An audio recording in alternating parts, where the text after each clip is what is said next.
project in Hue. We were looking at different artisan villages and small workshops and rural entrepreneurs who were in need of a loan. So they make the wood art. They usually already are carving giant dragons like you see in pagodas all over Vietnam, right? Yeah. And so instead of making a giant 6-foot dragon, now we look at how you can shrink that 6-foot dragon into a 6-inch heel. But then not only in Vietnam you can appreciate the wood art when you go to pagodas, but I think it can be really appreciated outside of Vietnam as well. Is this hard for you to use that shoe for rain? No, it's comfortable. Very comfortable, yeah, right? It's a platform, so it's very comfortable. Xin chào mừng quý vị các bạn, chúng ta đang cùng đến với chương trình Việt Nam trong tim tôi. Ngày hôm nay thì Nguyên Khang muốn mời quý vị chúng ta tiếp tục cuộc trò chuyện cùng với cô Rachel Casson để tìm hiểu thêm về những trang thiết bị về hỗ trợ vốn của tổ chức Fashion for Freedom đã giúp cho những nghệ nhân Huế tạo ra những sản phẩm không chỉ giúp phục dựng lại những ngành truyền thống của Việt Nam mà bên cạnh đó còn tạo công ăn việc làm cho tất cả những người dân ở Huế với những sản phẩm truyền thống như thế này. Very special. How tall are you? Normally I'm 1'8". 1'8". And then my shoes are an extra about 14 centimeters. So. Yeah, I see. So, yeah. I feel a little bit. Oh, I'm sorry. Yeah. Is it okay if we talk? Do you feel comfortable when standing? I can wear flatter shoes. You can wear a wetsuit. Yeah. Okay. Yeah. Okay. So just take it because I want to see it real. Sure. Okay. Yeah. Should I change here? Yeah. Okay. Yeah. Thưa quý vị, chúng ta cùng thấy trên tay của Nguyên Khang đây là một cái sản phẩm thủ công mỹ nghệ do người dân Huế đã làm rất là tinh xảo đặc biệt, và cái điều quan trọng hơn hết là tổ chức Fashion for Freedom đã tạo ra rất nhiều cơ hội cho những người nghệ nhân Huế phục dựng lại những ngành truyền thống của Việt Nam cũng như là tạo ra công ăn việc làm và giới thiệu những sản phẩm này đối với thế giới. Nãy thì Nguyên Khang cũng có nói đùa là cô mang cái đôi giày này thì rất là cao, khoảng 14 cm đối với một người phụ nữ mà cao 1m8 như thế này, đúng không ạ? It's okay? Yeah, it's better for you. Yeah. Can you take it up? We can see this one. Nice. Yeah. So is that one of the projects that we support? One of the occasions that we support? Yeah. Well, this is one of our projects where we worked with a woodcraft village that had over 700 years of history producing the wood art. So it actually takes 18 days to produce one pair of shoes. If you take it from the wood carving or you cutting the wood for the wood carving, drying it, and then bringing it to the cobbler for the leather. And then we also have a lacquer artist who also works with us to do lacquer painting on the shoes. Yeah. This is one project. And then we also have a few others that we work with. One of the villages also that we work with makes this fabric. Yeah, it's also one of the shirt made of hand from your project also. Yeah. So we work. There's a women's cooperative. They're part of a minority ethnic group called Ta Oi. The Ta Oi. Ta Oi. Yeah. Yeah. Where do they live? They live in Alui. Alui Valley. Very, very bumpy 3 hours on the road. The roads are really, really poor coming from Hue to Alui. So this group of women, they're really isolated from the marketplace.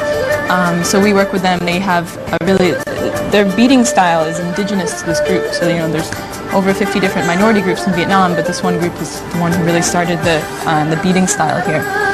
And actually, the Ta Oi, they don't have a written language. They only have a spoken language. They cannot speak Vietnamese. They do a little bit, but they have their own language. But even in their own language, they don't write. So we kind of think that the beading is actually a way for them to communicate through their history and their craft. So we also make a lot of a job. We also spend a lot of job for the people to preserve the traditional cultural things. Right. Yeah. I think it's a lot of like the House of Saigon and Fashion for Freedom. We both work with different traditional crafts that have the skills already there, but we've also seen that, like for example with embroidery. In Hue, we work with different cooperatives that do embroidery. Yeah. But you're seeing a lot fewer people are able to continue who know how to do the craft because it's a very time-intensive, a very skilled craft. But at the same time, it's hard now. It costs money to produce something that's that requires a lot of skills. And so they're seeing women are not able to, a lot of these cooperatives, they're not able to continue their craft because they don't know how to access to the market and because people are forcing their wages down very low. So that's why we want to continue, we want to connect the cooperatives and these traditional crafts to outside markets, but in a responsible way that's still respecting the history and still respecting their time and the amount of skill that goes into it. I think that you have a lot of memories here. Yeah, do you still remember any story or any things when you work with a local Huế people or Vietnamese people? Yeah, absolutely. I guess a lot of my strongest memories are from when I first arrived in Huế. And Any handsome guy beat you? I think they're all scared of me. Yeah, I think first experience is just working around, like for work we just drive around all afternoon visiting different villages and kind of being able to connect with people on that scale was really cool. And then I think one of our first projects was there's a conference in the United States called the TEDx conferences. It's a big global conference and they asked us to produce a straw bag or a bag for their promotional to give away to their conference attendees. And so we were trying to work with a bamboo village to make the bag, but it was in the middle of the rainy season. So we would like drive out from Huế to the village every day, back and forth, trying to work with them to create the bag, and then they're just like, no, we can't do it after months working together because they're a bamboo village, so part of the time they make bamboo products, the other part of the time they're cultivating rice. And so that was, not only was it the rainy season, but it was also when they were in the middle of cultivating rice. So they didn't have time really to work with us in the bag. So that was like a really good lesson learned that, you know, that's planning around the seasons, planning around the local customs as well. So, yeah. But Rachel, you come from New York, right? New Jersey. New Jersey. Is it from the US and now you stay 4 years in Vietnam? Yeah. What do you think that your life now going so far?